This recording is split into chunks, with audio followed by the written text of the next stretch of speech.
السلام عليكم ورحمة الله وبركاته. نقوم جمال أكم ما شاء الله. وروني سجالة تنوس وروني سيور دفنوس أكم نجا أجرتا سنجرنير. إسقرامو وروني جوار كنت إثيوبيا جالة تجتني إثيوبيا جبوا جوار أك جوار إثيوبيا جبوا تور فرتن جوار على با إثيوبيا كم سالة تستقبا في اللفيت رت على با ada bersumber muka asirratti immoo alaabaa abbaa gadaa gurraacha diimaa adii qaba jechuudha. Kanaaf Jawaar qeenxee miti Jawaar nama jabaa Oromoo qabdu keessaa nama tokko waan ta'eef asumaan immoo rabbiin mana hidhaa sanaa si haa baasu. Amiin jedhaa warri dhageessan hundi keessanuu. Nagaatti.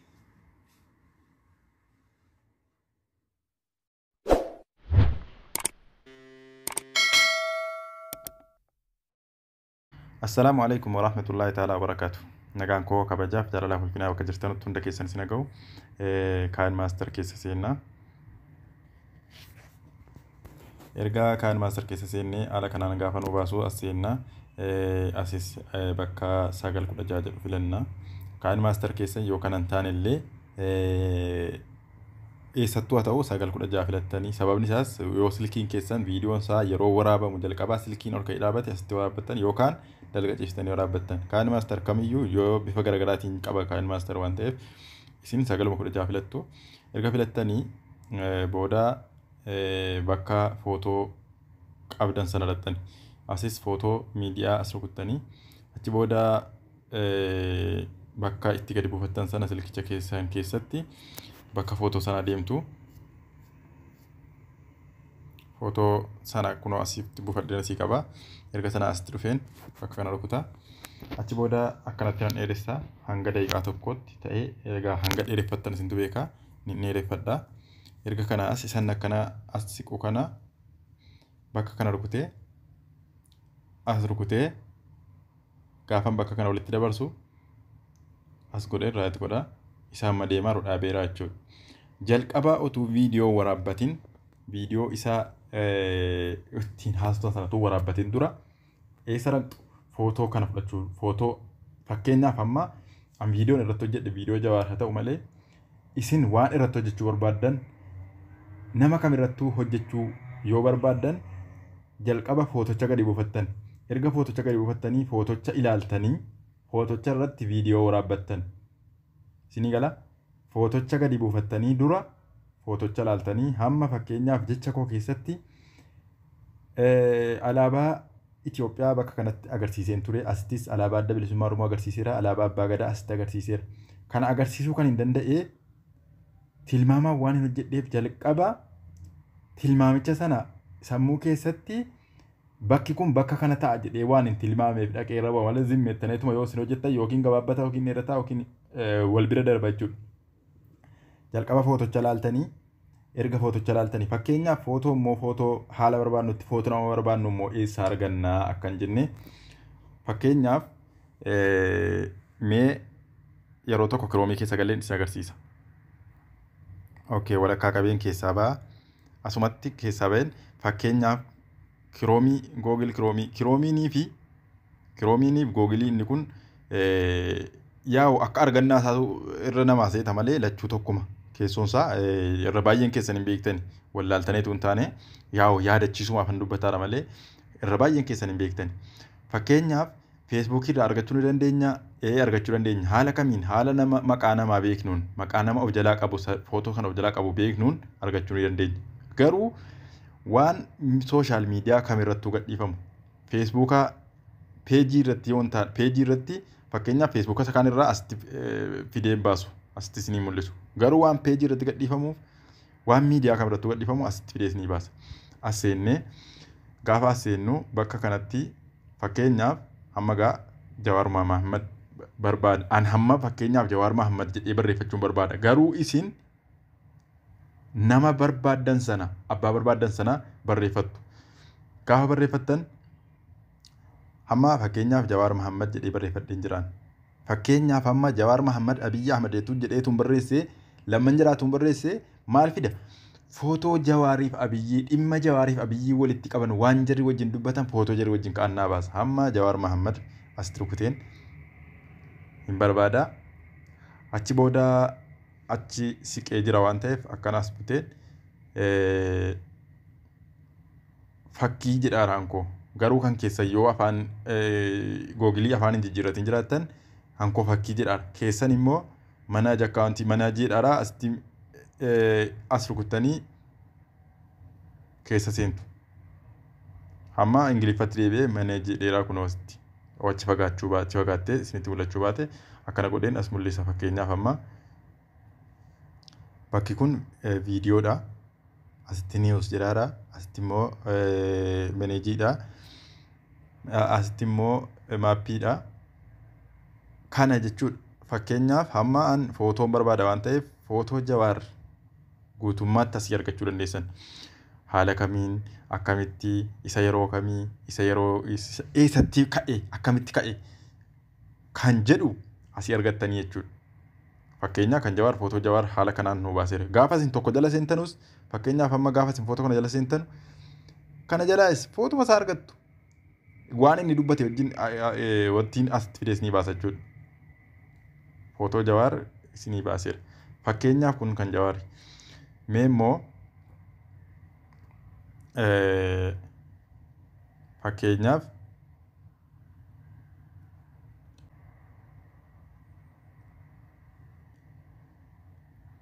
Abiyyi Ahmad jennee warreessine bakkuma manaa ammaatti gaafa deebinu footoo Abiyyi immoo jechuudha. Waan Abiyyi immoo ka'e footoo Abiyyi ka'e guutuu isaa immoo fidee baaseera. Argitu? Akkuma kanaan jechuudha. Kan nama barbaadanii, kan biyya barbaadanii, kan magaalaa barbaadanii asii argattu. Asii argattu. Fakkeenyaaf footoo Abiyyi ka'e bakka inni itti ka'e akka inni itti ka'e yeroo inni ka'e isa yeroo aangoo fudhatu aangoo duraa gaafa inni noobeelii badhaafamu gaafa maalii footoo isaa asii argattu jechuudha.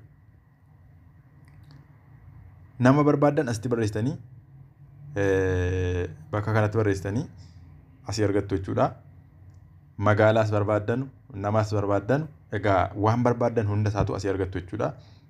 Hamma egaa gadi buufannaan isaa immoo waan nama rakkisuu miti. Gadi buufannaan isaa immoo fakkeenyaaf footoo Abiyyi kana gadi buusuuf bakkuma kana qubaan akkana gadi qabee daawulood imeejii jedhaadha. Imeejiitti rukuta daawulood godhiidhaadha. Daawulood godheera gannaa bu'eera jechuudha. Waan tokko waan isin rakkisuu miti gadi buufachuun isaa. Okay, amma iddee awwalaatti deebina egaa. Kinemaasteritti deebinee gaafa jennu footocha erga buufattanii ilaaltanii kaatanii booda viidiyoo silkii keessaniin naxxanii waraabbattu. Gaafa waraabbattan haala kanaan waraabbattu. Viidiyoochi immoo waraabamee annas jiru immoo inni waraabbadhe as seentanii erga silkii keessan keessa buuftanii kaatanii jechuudha. Silkii keessan keessatti kaameeraadhuma silkii keessaniitiin erga waraabbattanii kaatanii booda bakka kana dhuftu. Bakka miidiyaa jedhu rukuttanii hamma viidiyoo keessan naxxanii fidattu. Viidiyoocha kunooti. Raatti goto amma viidiyoochi kunooti. Amma gaa viidiyoocha guutuusaa akka hordoftan hamma dura isinitti miidhagaa. Fakkeenyaaf amma alaabaan uffatni Jawaar uffatee jiru waan inni dubbachuu barbaade jalqaba asitti ilaaleera. Miilli Jawaar hangam gadi siqee jira, hangam wantii ta'ee jira. Isa kana fakkeenyaaf alan dhufu giriiniin kanarratti gara olii kanatti kunooti. Fakkeenyaaf amma kun girgiddaa bakka hin jiru sana isa oliiti. Carqii kana giriinii qabaachuus hin barbaada yeroo waa'ee nan dubbadhaa. Yoo giriinii carqii isa kana immoo fakkeenyaaf giriinii kan jedhamu kun bifa samaawii magariisa carqicha isa kanaati. Samaawii yoo ta'e ta'a, magariisa yoo ta'e ta'a, keelloon illee ta'a. Bifa tokko haa ta'u malee hin ta'a. Garuu inni filatamu inni sirriitti irraas ni badu bifa kanatti irraas ni bada. Samaawiinis hin bada. Akkasii erga kana qabaatte yoo kana qabaattan kana dudduubbaa keessan godhattan. Yoo kana hin qabne immoo akkaataa itti waan kana argatan immoo itti immoo fakkeenyaaf namni hin qabne dudduubbaa ofiitii balleessuu danda'u. YouTube irratti hojjedheera. Warreen argin gara gadiitti gadi sittanii viidiyoo 3 viidiyoo 4 gara gadi darbattanii hin argattu. Baakgiraawundii dudduubbaa akka itti of jalaa balleessan otuma waan biraan qabaatiin akka itti balleessan isin hojjedheera. Hamma mee akka viidiyoochitti waraabamu ni hordoftu. Haasaa nutti dheeresse akka jenne dhiifama. sagalee lama silkii waan waraabneef irra balleessina. Okay.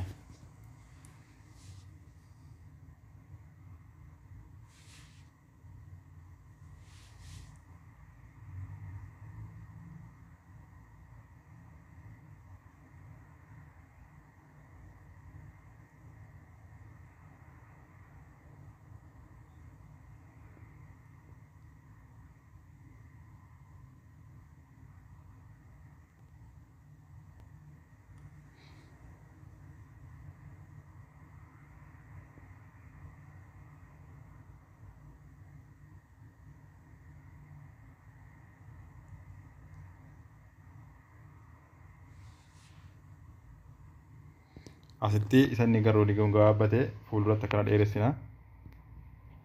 Hanga xumuraatti fakkeenyaaf hin dheeressina. Boodatti kun waan ta'eef amma hilla akkaaraa jechuudha. Iddoo lakkoofsaa gaheera. Okay.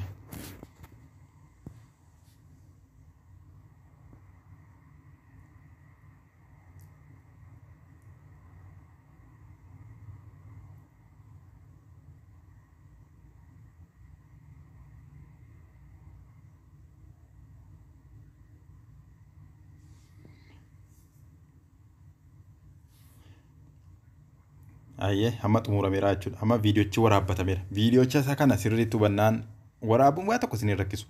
Hojiin isaa waan tokko waan isin rakkisu hin qabu. Viidiyoodha kan isin hubachuu qabdan. Erga kana as amma hojii isaatti seennagaa. Gaafa hojii isaatti seennu akka awwaalaatti achi deebifnee jalqabaa bakka kana dhufna. Ergaa dhufnee kunoo asitti nuu baaseera. Gaafa inni asitti nuu baasu ifama quba keenyaan gara olii qabnee gadi bunna.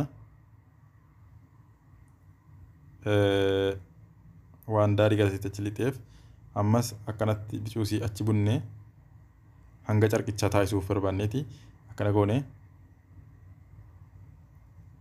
goone gara oliitiin hanga carqichi gaditti dhumu qofa balleessi gadi goona. Amma meemee carqichi waa hafeera xiqqoo wayi gara oliitti hafteetti itti deebina.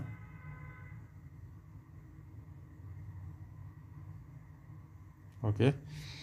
Achi booda raatitti goone hamma gaafa kana as rukunnee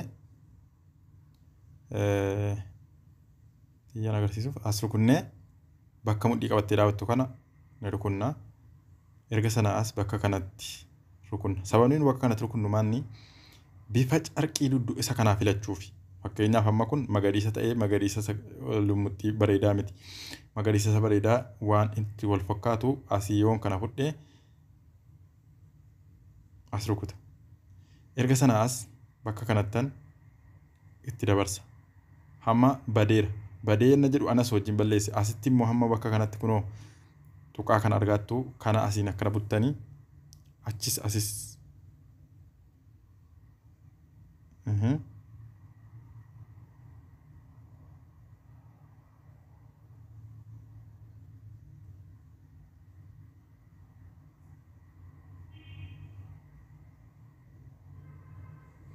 Amma fakkeenyaaf erga sanaas qubaan akkana guddistu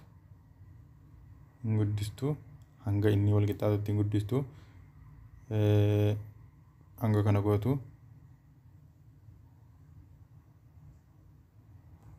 fakkeenyaaf amma xiqqoo waan saakarraa jiruuf asitti deebinee hammas bifachaa sirriitti bifa isa fakkaatu inni si filanna.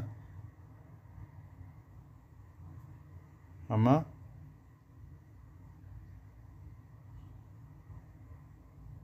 okay. Hamma booda meellaa lagaa waan tokko waan nama rakkisu hin qabu.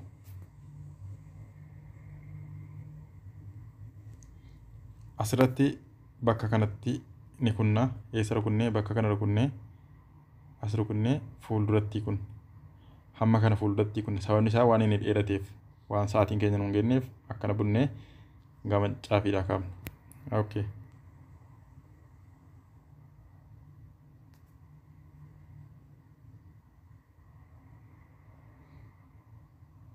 Mee sagalee masaa kaasne akka dhaga'amutti sagalee isaan kaasna. Okay. Assalamu alaikum wa rahmatullahi wa barakatuh. Naguma Jawar akkam maashaallah. Warroonni si jaalatanus warroonni si hordofanus akkam nagaadhaa jirtaa siin jedhaniiru. Isa biraa immoo warroonni Jawar qeenxeedha Itoophiyaan jaallatu jettanii Itoophiyaan jibbuu Jawar akka Jawar Itoophiyaa jibbutti wal fudhatan Jawar alaabaa Itoophiyaa koma saalatti qaba. Fiinda fiitii irratti alaabaa adda bilisummaa Oromoo qaba. Asirratti immoo alaabaa abbaa gadaa gurraacha diimaa adii qaba jechuudha. Kanaaf Jawar qeenxee miti. Jawar nama jabaa Oromoo qabu keessaa nama tokko waan ta'eef asumaan immoo rabbiin mana hidhaa sanaa si haa baasu. Amiin jedhaa warri dhageessan hundi keessanuu. Nagaatti. Okay. Hamma ba'urratti immoo bakka kana dhaheen gara dudduubbaa kana itti kutaa. Viidiyoo sagadii irrattis nan kutaa. Okay. Umuuree jechuudha. Wanta akka wanti biraan jiru. Yoo haasaan keessan sun isinii hin taane ta'e haasicha yeroo sanatti haasaa keessanii wajjin dabarsuun barbaanne fakkeenyaaf namni haasaa wajjin dabarsuun barbaanne abbaan barbaadan waan barbaadanii wajjin hidhachuu barbaadan sagalee biraa fiduu barbaadan asitti sagalee biraa fiddanii egaa waan gootan egaa isintu murteeffata jechuudha. Sagalee biraa fiddanii irratti dubbattu yoo barreessuu barbaadan asii waan barbaadan itti barreessitu yoo bifa garaa garaa gochuu barbaadan asiin wanti kana rukuttanii itti gochuu dandeessu jechuudha. Akkasii galatoomaa ulfaadhaa ekispoortii gochuudhaaf gadi buufachuudhaaf egaa fakkeenyaaf amma asitti saakarraa'ee fakkeenyaaf amma mee yeroo tokko fakkeenyaaf amma bicuusii akka saakarraa'u yoo ta'e bakka kana rukuteen as bakka kana rukuteen kana xiqqoo nan ibsaa yookiin nan gurraachessaa kanaan immoo xiqqoo nan ibsaa amma sirriitti ifeeraa jechuudha. Assalamu alaikum warahmatullahi wabarakatuh. Naguma Jawar akkam maashaallah. Akkasii ekispoortii gochuudhaaf bakka kana rukuttu. Erga sanaas bakka kana rukuttanii ekispoortii gootanii jechuudha gadi isinii bu'e jechuudha. Galatoomaa ulfaadhaa isin jaalladha. Irraa itti fayyadamaa nus jajjabeessaa. Subscribe like gochuudhaan hamilee nutti toraa isin jenna. Nagaatti galatoomaa.